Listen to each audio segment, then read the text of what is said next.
Hey, welcome everybody. This is Euclid Book 1, Proposition 3. And as we'll see here, this entire proposition is just about reusing Proposition 2 to another purpose.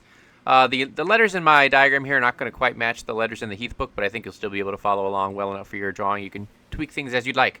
So Proposition 3 says, given two unequal straight lines, to cut off from the greater a straight line equal to the less. So let A, B, and C be the two given unequal straight lines, and let AB be the greater of them. So give yourself an AB that is longer. To make this match our proposition 2 as much as we can, I'm going to put my AB on top and make it bigger. And then give yourself a line C, and you can just label the line C if you'd like that is smaller. And I'm going to make mine below. The software here is going to label it CD, but that's okay. That's good enough. Okay. And the goal, it says, thus it is required to cut off from AB the greater a straight line equal to C the less. So in other words, the goal here is to cut off from AB, to cut it, to make a line beginning at point A the same length as what is labeled here as CD. Your instinct might be just to grab a ruler, but again, Euclid didn't have modern rulers, so that was not an option to him. So it says, the Heath book says, at the point A, let AD be placed equal to the straight line C, which we can do by proposition 2. So basically, all we need to do now, almost, is repeat proposition 2, but the point here is to place, beginning at A as extremity, as it said in proposition 2, a line equal in length to CD. So now I need to repeat all of proposition 2, but you can follow along here. So if we repeat proposition 2, first step is to draw a line from A to C, like so. And then remember, we constructed an equilateral triangle on that by drawing two circles. So draw yourself two circles, one centered at C going out to A, one centered at A going out to C. And then go ahead and construct an equilateral triangle there. So remember, we marked this point right there. We marked that point right there. And then drew a couple more lines. And then we have, very importantly, a little equilateral triangle right here. So that's an equilateral triangle. Okay. And then our next step with proposition 2, as you may recall, was to extend those lines out. So let me extend this line out to infinity for me. And extend this line out as well. Okay. And then we drew a couple more circles. So the first circle here in my drawing here will be centered at C with radius out to D. So that'll be here. And then where it cuts this line, we're going to mark that point. Right there. And then remember, it was critical to the proof that now this line is equal in length to this line because they're both radii of the same circle. Okay.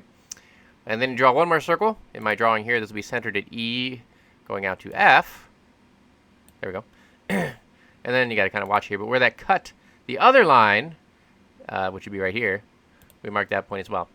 Okay. And then remember, the way this proof works is by recognizing now that all three, AG in the drawing here, CD and CF are the same length. So this would be the end of proposition 2 because we have constructed line AG that is the same length as line CD. Okay. Basically, again, because remember, this is the same length as this. This is an equilateral triangle, so this is the same length as this. So the remainders, this is equal to this, and so indeed this also equals this. Okay, which was the goal.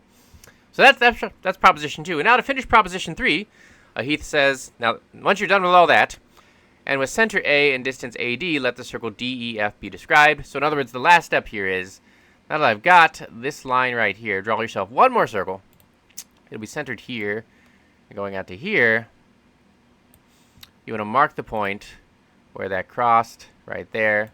And now really I am done. Okay, because I've now cut my original line AB right here, point what is marked as point H here, such that this line here is now equal in length to this line here.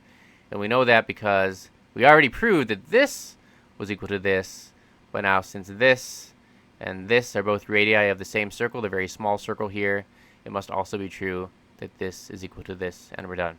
But I'll finish reading what Euclid said. Again, his letters are different, but he said, since the point A is the center of the circle DEF, which would be the smaller circle here, AE is equal to AD. So in other words, this line equals this line. Okay. But C is also equal to AD. In other words, this line was equal to this line. Therefore, each of the straight lines, AE and C, is equal to AD, so that AE is also equal to C by common notion 1. So we're done.